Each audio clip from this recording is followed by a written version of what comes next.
enough is enough. Ethiopia will have to enjoy peace. የአሰብ ወደብ ያለ ጥያቄ የኢትዮጵያ አካል በመሆኑ ላይ ብዙም ጥያቄ ያልቀረበበትና አሳማኝ ተቃውሞም ያልተሰማበት ጉዳይ ነበር ማለት ይቻላል። anomalous and unbalanced nature of the Eritrean state. አገሪቱ በባዕዳን ተጽዕኖ ለረጅም ጊዜ ያጣችውን የባህር በር ባለቤትነት መብትም ማስመለስ መቻላቸው ነበር። Overriding concern of the Eritrean state is waging war. ቢያንስ አሰብን ማስመለሻ አመቺውና ሁለንተናዊ ህጋዊና ታሪካዊ መሰረት ያለው ብዙም ሊያስጠይቅ የማይችል ስነ አመክንዮና በአካሄድም ተቀባይነት ያለው ሁኔታ ሲፈጠር ድንጋጤ እንጂ ደስታ ሊሰማቸው አልወደደም ነበር።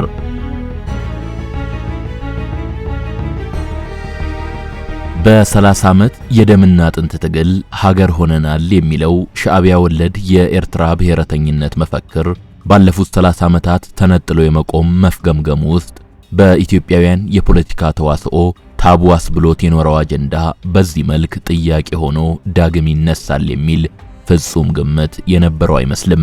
ነገሩ እንኳንስ በኤርትራ በኢትዮጵያ የማህበረ ፖለቲካዊ አውድ ሳይቀር የኤርትራ ጉዳይ አጀንዳ የሚሆንበት ምዕራፍ ተዘግቷል ብለው የደመደሙ ኢትዮጵያውያን ልሂቃን ሳይቀር ቁጥራቸው ጥቂት አይደለም። በሚያስገርም ሁኔታ ግን የማይሞተው የባህር በር ጥያቄ ብቻ ሳይሆን የኤርትራ ጉዳይ በራሱ መሰረታዊ የመንግስት አጀንዳ ወደ መሆን የደረሰበትን እውነታ ኢትዮጵያውያን ብቻ ሳይሆኑ ዓለምም እየተገነዘበው መጥቷል። ለዚህ በቅርቡ የኢትዮጵያ ውጭ ጉዳይ ሚኒስትር ዶክተር ጌዲዮን ጢሞቴዎስ በአንድ የፖሊሲ መድረክ ያሁኑ የኢትዮጵያ ትውልድ በኤርትራ ሀገርነት ላይ ሳይቀር ነብሮ ከኖረው አስተሳሰብ የሚቃረን አመለካከት ይዟል በማለት መናገራቸውን ማስታወስ ይቻላል። The anomalous and unbalanced nature of the Eritrean state. ይህ አስተያየት አዲሱ ትውልድ የኢትዮጵያና ኤርትራን መጻኢ ግንኙነት በተመለከተ የሚመለከትበት የራሱ መንገድና ትርጉም ስለመያዙ አመላካች ነው። በእርግጥም አንድ ትውልድ እጣፈንታውንም ሆነ ሁለንተናውን የሚበይንበት የራሱ ተጨባጭ መዋቅራዊ ገፊ ምክንያቶች እንዳሉት እሙን ነው። እያንዳንዱ ትውልድ ካለፈው ትውልድ የተወሰኑ ታሪካዊ አሻራዎች፣ ኢኮኖሚያዊ ዕድሎችና ፈተናዎች፣ የቴክኖሎጂ ሽግግርና ርዕዮተ ዓለማዊ ጠባዮችን ይወርሳል። እነዚህ ሁኔታዎችም ትውልዱ ለሚከተላቸው የአስተሳሰብና የርዕይ አካሄዶች እርሾ ሆነው የራሳቸውን ተጽዕኖ ማሳደራቸው አይቀሬ ነው። ዳሩ ግን የአንድ ትውልድ የራሱ ጥያቄ ብቻ ሆነው የሚወለዱ አሊያም የሚጎሉ ሁነኛ ጉዳዮች መኖራቸው ግን ሊዘነጋ አይገባም። አንድ ትውልድ ከራሱ የወል መዋቅራዊ ጫናና እጣፈንታ በመነሳት ብቻ እንደ አንድ ልብ መካሪ፣ እንደ አንድ ቃል ተናጋሪ ሆኖ የሚገለጥባቸው የራሱ አጀንዳዎችን ወደፊት ያመጣል። ይህ በኢትዮጵያም ሆነ በበርካታ የዓለም ሀገራት ባለፉት ሺህ ዘመናት የታየ ደረቅ እውነታ ነው። ባለፈው አንድ ክፍለ ዘመን እንኳ አብሮ በመሆንና በመለያየት ተቀይዶ የኖረው የኢትዮጵያና ኤርትራ ግንኙነትም በዚህ ማዕቀፍ ውስጥ ከታየ የዛሬው ትውልድ ከህልውናው ጋር በተያያዙ ቀጥተኛ ስጋቶች በመነጩ ምክንያቶች የባህር በርንም ሆነ የኤርትራን ጉዳይ የሚመለከትበት የራሱ ጽንሰ ሐሳባዊ ቅንፍ እንደሚኖረው የሚጠበቅ ነው። በተጨባጭ እየታየ ያለውም ይህንኑ ይመስላል።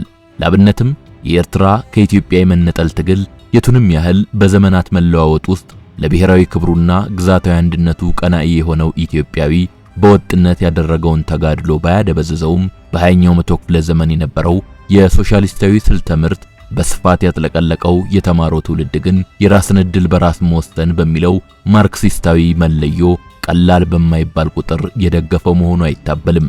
እናም ከኤርትራውያኑ ታጋዮች ያልተናነሰ በነፃ አውጪ ስም የተቀሩት ኢትዮጵያውያንም ብሔረሰቦችን እንገነጥላለን ማለታቸው የአንድ ትውልድ ገዢ እውነት ወደ መሆን ደርሶ ነበር ቢባል ብዙም የተሳሳተ ላይሆን ይችላል።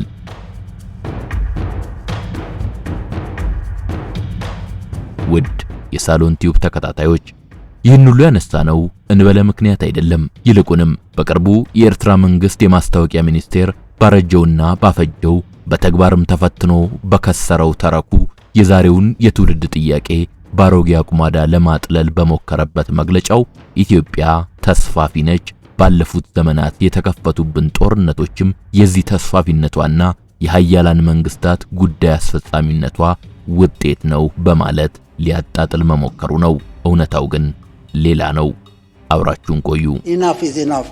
Ethiopia will have to enjoy peace. ታላቅ የምስራች ለ10 እድለኞች ብቻ በካሬ 85500 በመሃል ሜክሲኮ የአፍሪካ ህብረት ጎረቤት ከባለ 1 እስከ ባለ 3 መኝታ ማለትም ከ78 እስከ 158 ካሬ ለሽያጭ ይዘን ቀርበናል። ታዲያ የቤት ባለቤት ለመሆን ከርሶ የሚጠበቀው 670 ሺህ ብር ማለትም 10 በመቶ ቅድመ ክፍያ መክፈል ነው። ቀሪውን ደግሞ ከወለድ ነፃ በሆነ አከፋፈል ይዘንሎት መተናል። በዚህ አላበቃንም። ነግደው የሚያተርፉባቸውን ሱቆች በኔት ኤሪያ ከ12 ካሬ ጀምሮ በተለያየ ካሬ አማራጭ ለሽያጭ ይዘንሎት ቀርበናል። በ0944 82 82 81 ወይም በ0913 12 70 31 ሳይዘገዩ ይደውሉ።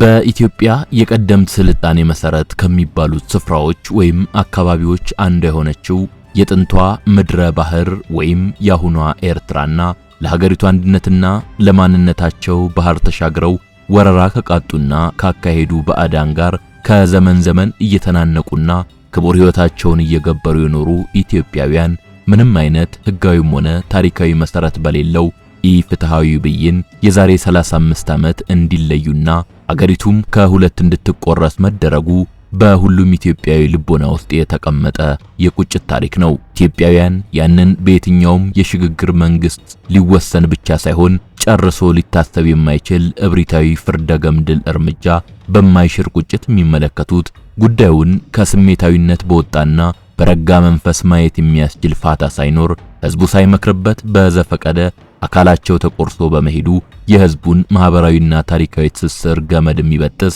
ለአጠቃላይ የሀገሪቱ ህዝብም ሆነ ለኤርትራውያን ወገኖቹ ምንም አይነት ዘለቄታዊነት ያለው ጠቀሜታ እንደማይኖረውና በሁለቱም በኩል የሚያስከትለውን ውስብስብ መዘዝ ግምት ውስጥ በማስገባት ነበር።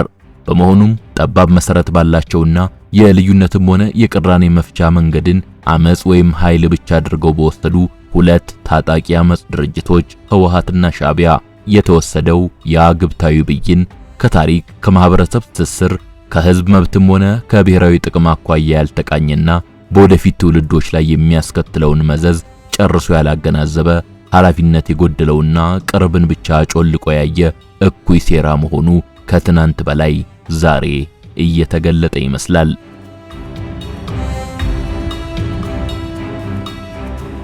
ጉዳዩን ይበልጥ አስገራሚ የሚያደርገው ደግሞ ኩሩውን የአፋር ብሔረሰብ ከሁለት መክፈሉና እነኚህን ሀገር ወዳድ ዜጎች ተፈጥሮ ካስተሳሰራቸው ቀይ ባህር የባለቤትነት መብት መንቀሉ ነው። እንደሚታወቀው የህወሓት ኢህአዴግ መሪዎች ከወሰዷቸው እጅግ አከራካሪ አፍራሽና ጠንቀኛ ብሔራዊ ጥቅምን የተጻረሩ ውሳኔዎችና እርምጃዎች ይህ በብዙ መስዋዕትነት የተገኘ የሀገርን አንድነት ያናጋና ሀገሪቱንም ባህር በር አልባ ሆና እንድትቀር ያደረገው ሁነት ተጠቃሽ ነው። የህወሓት ኢህአዴግ መሪዎች የውሳኔያቸውን ትክክለኛነት በወቅቱ ለማሳመን እንዲህ የሚሉ አረፍተ ነገሮችን ጥቅም ላይ ያውሉ ነበር። የኤርትራ ህዝብ ራሴን ልቻል ልገንጠል የሚል ቁርጠኝነቱን በሰጠው ህዝበ ውሳኔ አረጋግጧል። ያም ስለሆነ በውሳኔው መሰረት ኤርትራ ስትገነጠል ወይም ነፃ ስትወጣ ኤርትራውያን የኛ ነው ይገባናል የሚሉትን የሀገር ክፍል መውሰዳቸው የግድ ነው። የኤርትራ ህዝብ ይህን ራሱን የመቻል ፍላጎቱን ደግሞ አስቀድሞ በመሬት ላይ በሚታይ ወታደራዊ ፍልሚያ እውን ስላደረገው እኛ እንደገና አዲስ የጦርነት ዙር ከፍተን ልናስቆመው አንችልም። ሸቀጦች ለማስገባትና ለማስወጣትም ይሁን ለንግድ ልውውጥ ኢትዮጵያ የኤርትራን ወደቦች በስምምነት መጠቀም ስለምትችል ራሷ በባለቤትነት የምታዝበትና የምትቆጣጠርበት ወደብ አያስፈልጋትም ወዘተርፈ የሚሉ ነበሩ። በእነሱ ስሌት ኤርትራውያን የኛ ነው ይገባናል የሚሉትን ሲሉ ባዕዳን ቅኝ ገዢዎች በጉልበታቸው ከልለውት የነበረውን ማለታቸው እንደሆነ ግልጽ ነው። ያ የመከራከሪያ ነጥብ ግን የኢጣሊያ ተስፋፊ ወራሪዎች ተከለለ የተባለውን ወሰን በ1928 ዓ.ም በጉልበታቸው ጥሰው ኢትዮጵያን ሲወሩ ሀገር ወዳዱ የኤርትራ ህዝብ በተባበሩት መንግስታት የክትትልና አጣሪ ቡድኖች አማካኝነት ለቀረቡለት ተደጋጋሚ ጥያቄዎች ኢትዮጵያ ወይም ሞት የሚል መፈክር አንግቦ ፍላጎቱና ትግሉ ከናት ሀገሩ ኢትዮጵያ ጋር መልሶ መቀላቀል መሆኑ ታውቆለት ያለምንም ቅድመ ሁኔታና በረባ ባረባ ምክንያት ሳይጓተት ሙሉ ፍላጎቱና የፈረጠመ ውሳኔው ተፈጻሚ እንዲሆንለት ባደረገው ትግል በፌዴሬሽን ስም ይሁን እንጂ ከኢትዮጵያ ጋር በጊዜው በነበረው አንድ የዘውድ ስርዓት ስር ሲጠቃለል ወይም ሲተዳደር አንድ ሀገር ሆኖ መቆጠሩን ያን ተከትሎም በቅድሚያ በአፄ ኃይለ ሥላሴ ከዚያም በደርግ ዘመናት እንደማንኛውም ሉዓላዊ ሀገር ኢትዮጵያም የውስጥ አስተዳደሯን ባመቻት ማደላደል መብቷ በመሆኑ በዚህ ረገድ በወቅቱ መንግስቶች በተወሰዱ እርምጃዎች የአሰብ ወደብን ይዞ ያለው አብዛኛው የአፋር ብሔረሰብ ክፍል በአውሳ አውራጃ ተደራጅቶ በወሎ ክፍለ ሀገር ስር መሆኑ ቆይቶም የራስ ገዝ አስተዳደር እንዲሆን መደረጉ ወዘተርፈ ያ የተባለው የባዕዳን የወሰን አከላለል እንደተሻረ ግልጽ መሆኑ በገባቸው ነበር። ስለሆነም ኤርትራ ነጻ ትውጣ ከተባለና ያን ተፈጻሚ የሚያደርጉ ታሪካዊ መሰረትነት፣ ህጋዊነትና የህዝብ ይሁንታን የመሳሰሉ ሁኔታዎች ከተሟሉ ይገባናል ሊሉ የሚችሉበት ጥያቄውን ባቀረቡበት ወቅት ኤርትራ በተባለው ክፍል ስር ያለውን ይዞታ ብቻ ይሆናል እንጂ በተደጋጋሚ የተሻሩ ወሰኖችን ሊያጣቀስ ባልቻለም ነበር።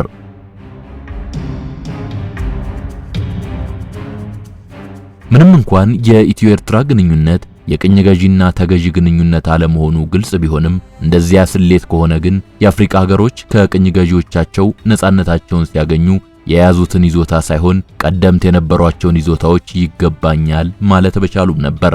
ያ ደግሞ ትርምስምስ የወጣ ሁኔታን ሊያስከትል መቻሉ አይቀሬ መሆኑ ግልጽ ስለነበር ነው ሀገራቱ ነጻነታቸውን ሲያውጁ በዚያኑ ጊዜ የነበራቸውን ወሰን ይዘው እንዲቀጥሉ የተደረጉት። በተጨማሪም የተባበሩት መንግስታት ኤርትራ ከኢትዮጵያ ጋር መልሳ እንድትቀላቀል በተደረገው ጊዜ የፈጀ ክርክር ላይ የተነሱ ነጥቦችንም ዞር ብሎ ማስታወሱ ተገቢ ይሆናል።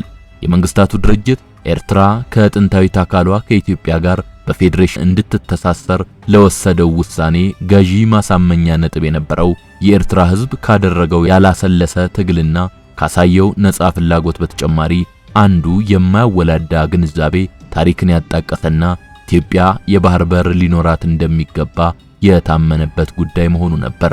በዚያ የክርክር ሂደትም ቢሆን አጠቃላይ ኤርትራ ወደ ኢትዮጵያ ትመለስ አትመለስ የሚል እንጂ ከመጀመሪያው ጀምሮ የአሰብ ወደብ ያለ ጥያቄ የኢትዮጵያ አካል በመሆኑ ላይ ብዙም ጥያቄ ያልቀረበበትና አሳማኝ ተቃውሞም ያልተሰማበት ጉዳይ ነበር ማለት ይቻላል። የሆነ ሆኖ የህወሓት መሪዎች ሀገሪቱን ወደብ አልባ ካደረጉበት ጊዜ አንስቶ ሲነሳ የቆየውና አሁንም ሳይበርድ የቀጠለው ጥያቄ ኢትዮጵያ በታሪክ ለመጀመሪያ ጊዜ በራሷ ልጆች የተነፈገችው ያ የባህር በር ባለቤትነት ጉዳይ አግባባዊ ምላሽ ሊሰጠው ይገባል የሚል ነው።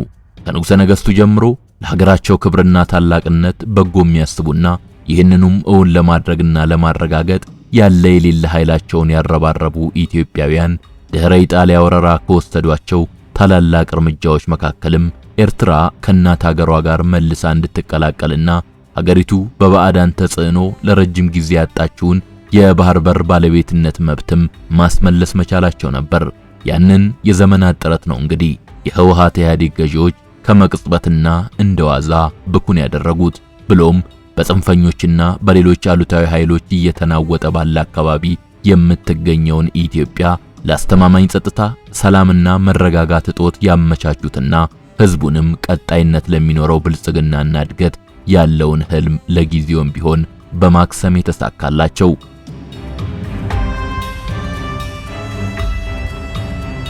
እንደሚታወቀው ህወሓት ኢህአዴግ ከሻዕቢያ መንግስት ጋር ወዳጅነቱ ሲያከትምና በተለይም ራሱ ሻዕቢያ በተነኮሰው ጦርነት የኢትዮጵያ ህዝብ በአንድነት ተነስቶ እብሪተኛውን የሻዕቢያ ወራሪ አይቀጡ ቅጣት ቀጥቶ ድባቅ በመታበትና አዋራጅ ሽንፈትን ባከናነበበት ወቅት ይኸው አንገብጋቢ የወደብ ጉዳይ መነሳቱና ቢያንስ አሰብን ማስመለሻ አመቺውና ሁለንተናዊ ህጋዊና ታሪካዊ መሰረት ያለው ብዙም ሊያስጠይቅ የማይችል ስነ አመክንዮና ባካሄድም ተቀባይነት ያለው ሁኔታ ሲፈጠር የህወሓት ኢህአዴግ ቁንጮች ግን ድንጋጤ እንጂ ደስታ ሊሰማቸው አልወደደም ነበር። ድንጋጤው የተባለውን ማድረግ የማይቻል ስለሆነ ሳይሆን ሀገሪቱን የባህር በር ባለቤት የመሆን አንጡራ መብቷን ካለመገንዘብ ቢያንስ ግን ፍላጎቱ ጨርሶ ስለሌላቸው ነበር።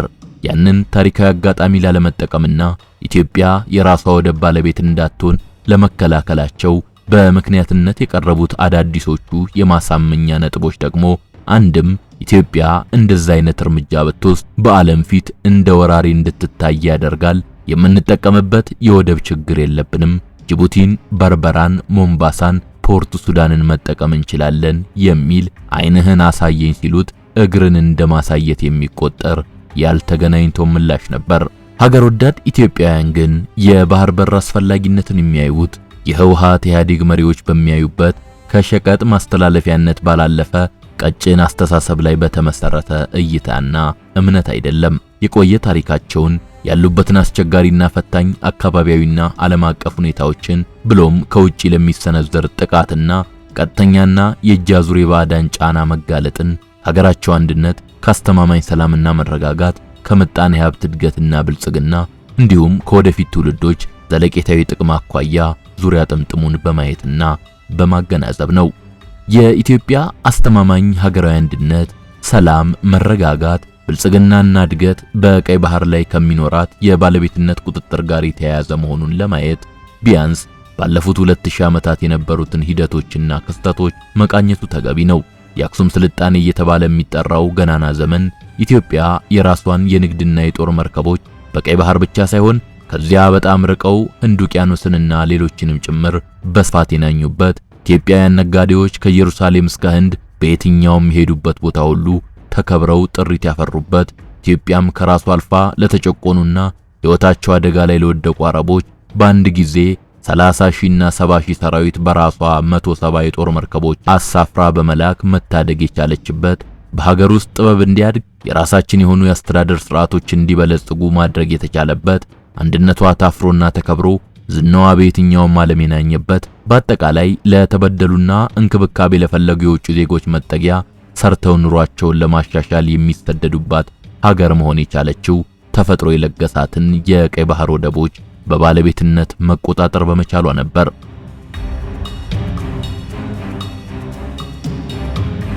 ኢትዮጵያ በቀይ ባህር ወደቦች ላይ ያላትን የባለቤትነት ይዞታ ጥቅምና ጉዳት ይበልጥ የተገነዘቡት ደግሞ ኢትዮጵያውያን ብቻ ሳይሆኑ እንዲያውም ባዕዳን ኃይሎች ጭምር ነበሩ ማለት ይቻላል። በተለይም የፋርስና የኦቶማን ኃይሎች እየጎለበቱና እያየሉ ሲመጡ ኢትዮጵያ በሰሜንም ሆነ በምስራቅ በተለይም በቀይ ባህር ወደቦች ላይ ያላትን ቀጥተኛ የባለቤትነት ይዞታ ስታጣና በር ጠባቂና የተፈጥሮ ድንበር አስከባሪ የነበሩት የጦር መርከቦቿ ሲጠፉ ዳሩ መሃል እየሆነ ለባዕዳን ቀጥተኛ ጥቃት እየተጋለጠች እነኚሁ ባዕዳን ተንፏቀው ውስጥ ድረስ ዘልቀው በመግባት አንድነቷ ተናግቶ አገር በቀል ስልጣኔዋን እንዲንኮታኮት ተደርጎ የህዝቧ ባህሎች ተበውዘው በዓለም የተከበሩ ኩሩ ዜጎቿ ላስከፊ የባሪያ ንግድ ሰለባ ሆነው ለድህነት የተዳረገ ህዝቧም አንድነቱንና ትስስሩን እንዲያጣ ተደርጎ የውጭ ባዕዳን ኃይሎችን ብቻ ለጠቀመ ጎሳና ሃይማኖትን መሰረት ላደረገ ዘግናኝ የእርስ በርስ እልቂት እንዲዳረግ ሆኗል።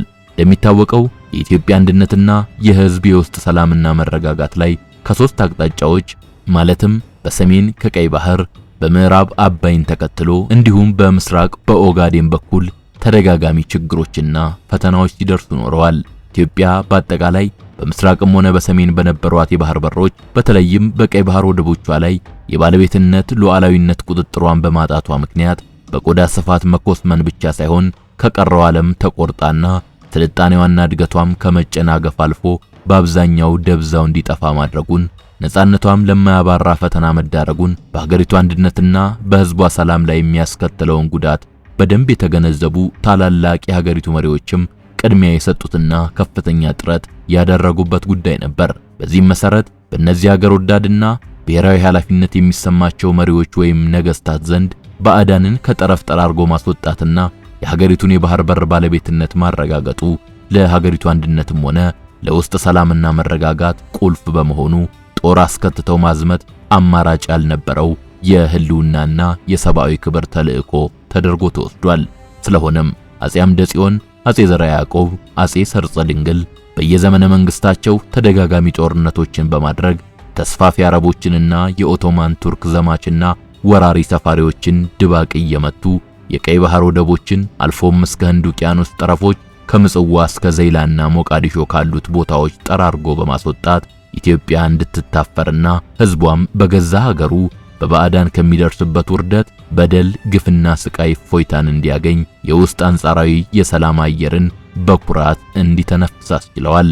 ይህ በሆነ ቁጥር ኢትዮጵያውያን ጥሬ ሀብታቸውና ጥሪታቸው በባዕዳን ከመዘረፍ ተርፎ ስነ ልቦናዊ ኩራት የተላበሱበት ብቻ ሳይሆን ቁሳዊ መሻሻልን ያሳዩበት፣ ከውጭ ዓለም ጋር ግንኙነት በመመስረት ገርገጭ ብሎ የቆመው ስልጣኔ መልሶ እንዲንቀሰቀስ እድል የሰጠ ሁኔታን አስገኝቷል። ያ መሆን የቻለው ከሐማሴን እስከ ትግራይ፣ ከአንጎት እስከ ባሌ፣ ከጎንደር እስከ ኢናሪያ ወዘተርፈ ያለው ኢትዮጵያዊ አርሶ አደር የራሱን ስንቅ ሰንቆ ቤተሰቡን ትቶ በባዶ እግሩ ያደረገው ወደር የለሽ መስዋዕትነት መሆኑ ሊዘነጋ አይገባውም።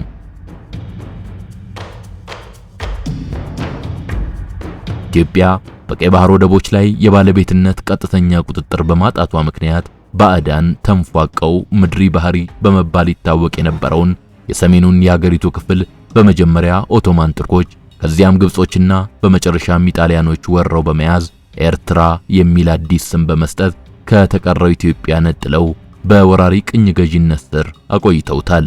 እነኚህ ባዕዳን በያዙት ይዞታ ሳይቆጠቡ በተቀረው ኢትዮጵያ ከዚያም ወደ ደቡባዊ የአፍሪካ ሀገሮች የነበራቸውን የመስፋፋት ዓላማ እውን ማድረግ የሚችሉት ኢትዮጵያን መውጫ መግቢያ የባህር በር ማሳጣት እንደሆነ ስላላጡትም በእጃዙርም ሆነ በቀጥታ ላለፉት ዓመታት ብዙ ሰርተዋል፣ ብዙ ደክመዋል፣ ጥቂትም ተሳክቶላቸዋል። ኢትዮጵያ ግን በዚህ መልክ ህልውናዋንና መተንፈሻዋን ለመጠበቅ ያደረገችውን ዘመናት የተሻገረ ብርቱ ተጋድሎ ነው። እንግዲህ የሻዕቢያ ብሔረተኞችና የኤርትራ ማስታወቂያ ሚኒስትር ኢትዮጵያ ተስፋፊ ነች፣ ባለፉት ዘመናት የተከፈቱብን ጦርነቶችም የዚህ ተስፋፊነቷና የሀያላን መንግስታት ጉዳይ አስፈጻሚነቷ ውጤት ነው ማለታቸው አስገራሚና አሳማሚም የሆነው። ያም ሆኖ በመግቢያችን የጠቀስነው አንድ ትውልድ ከራሱ መዋቅራዊና ህልውናዊ ገፊ ምክንያቶች ተነስቶ ስለ ዕጣ ፈንታው በወል የሚይዘው አቋም እንዲህ ባሉ የቅኝ ገዢዎች ያረጀና ያፈጀ ተረክ የማይቀለበስ ይልቁንም ይህንን የባህር በር ጥያቄ የመኖርና ያለመኖር ጉዳይ መሆኑን አምነው ለዘመናት የተጋደሉ አባቶቹ እውነተኛ ውርስ መሆኑን ተቀብሎ ለጋራ አሸናፊነት መትጋት የአዲሱ ኤርትራዊ ትውልድም አቋም ወደ መሆን መምጣት ይኖርበታል። ሰላም ለሀገራችን፣ ሰላም ለምድራችን።